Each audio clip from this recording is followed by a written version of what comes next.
이 문제는 대통령이 아니면은 아무도 접근할 수도 없고 밝힐 수도 없는 상황입니다. 국민들이 흔히 말하는 남미 같은 그런 이상한 나라로 전락하게 될 것입니다. 옛날에 읽은 책이 생각납니다. 히틀러 시대의 그 선전가들이 법률가들을 조롱을 했습니다.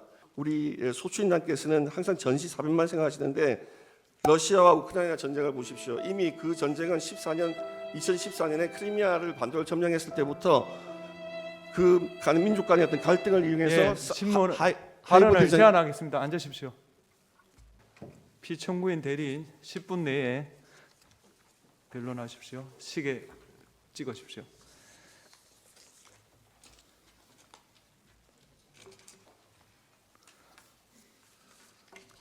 본안 변론을 하기에 앞서서 먼저 간단한 변호인의 이 사건에 대한 생각을 진술하도록 하겠습니다. 준비기일에서 본 사건이 형식적으로는 국회 소추인과 대통령의 사건이고 또 국회를 장악한 야당과 대통령 사이 대립이며 체제 변혁 세력과 체제 수호 세력의 대립이라고 말씀을 한 것을 영상으로 보았습니다. 본 변호인은 거기에 붙여서 하나 더 말씀을 드리고자 합니다. 친중 반미 세력과 친미, 친서방, 친자유 민주정 세력 간의 대립이 이것의 분명한 본질임을 말씀드립니다. 변호인이 혼자서 생각하는 것이 아니라 1차로 부결된 탄핵소추 안에 대통령의 친미, 친일 외교관계 문제를 삼았고 그것에 대해서 미국이나 서방 진영에서 굉장히 격하게 반응을 했습니다. 미국의 보수당이나 미국의 공화당이나 민주당의 탱크탱크에 있는 간부들도 그 문제에 대해서 심각한 우려를 표시한 바가 있습니다. 앞에서 대통령께서 이번 비상계엄을 선포한 것과 관련해서 선거 부정 문제 그거를 해결해야 한다는 생각을 했다고 하는 말씀을 우리 다른 변호인께서 말씀하셨습니다. 부정선거라고 대통령께서 지금 단정을 하고 있는 게 아니라 수많은 문제점들이 보이는데 제도권 내에서 법원과 선거관리위원회와 수사기관 쪽에서 이걸 해결을 못하니 그것을 대통령이 해결해 줘야 되는 거 아닌가 하는 그런 어떤 책무감을 느낀 것이라고 본 변호인을 생각합니다. 이렇게 이야기할 때 언론기관에서 어떻게 보도할지는 지금 보지 않아도 알 수 있습니다. 특히 예를 들어서 작년에 국정원에서 보안점검 때 그 엄청난 사례들이 나왔음에도 불구하고 언론기관에서 취재 경쟁이 붙지 않았습니다. 그동안에 4년여 동안에 부정선거를 주장하는 많은 시민들이 어떤 것을 주장하고 있었는지 왜 그렇게 그 사람들이 생업을 내팽개치다시피 하며 매달리고 있는지 어느 메이저 언론, 레거시 언론도 보도하지 않고 시민들만이 SNS에서 그것을 문제 삼고 있었습니다. 과연 그들은 허공을 쫓은 것입니까?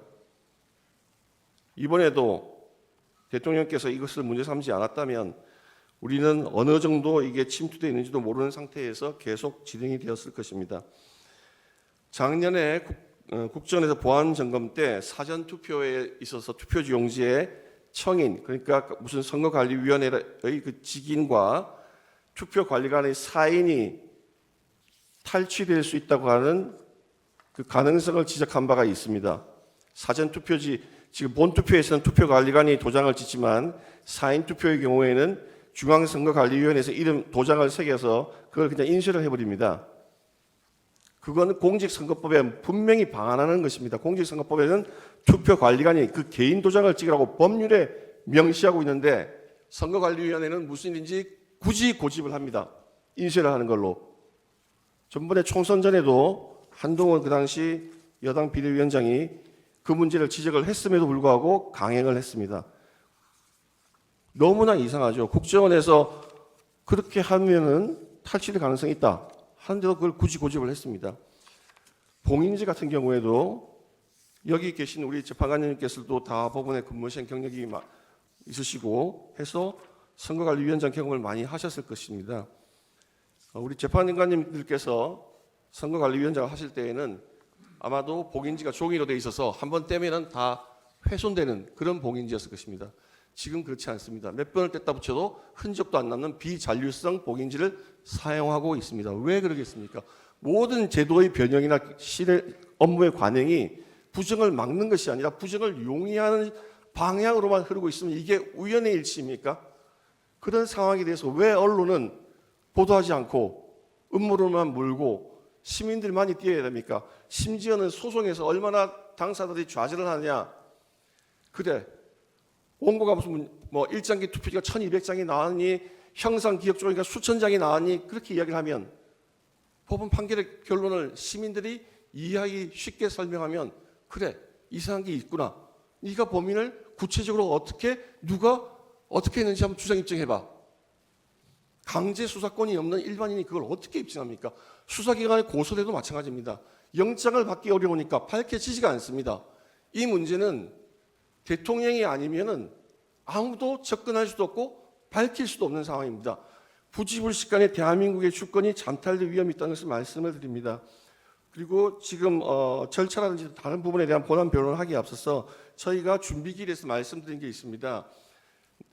본 탄핵 소추 의결서에서는 내란 행위가 거의 80%를 차지하고 있었는데 그걸 준비 절차에서 제외하고 탄핵 소추 사유를 정리하겠다고 말씀하셨는데 오늘 법정에서 소추인장님께서 하시는 것을 보니 상당히 정리가 됐습니다. 그런데 저희는 이 법정에 들어서 변론하기 직전까지 저 정리된 탄핵 소추 사유 정리서를 받아본 적이 없습니다.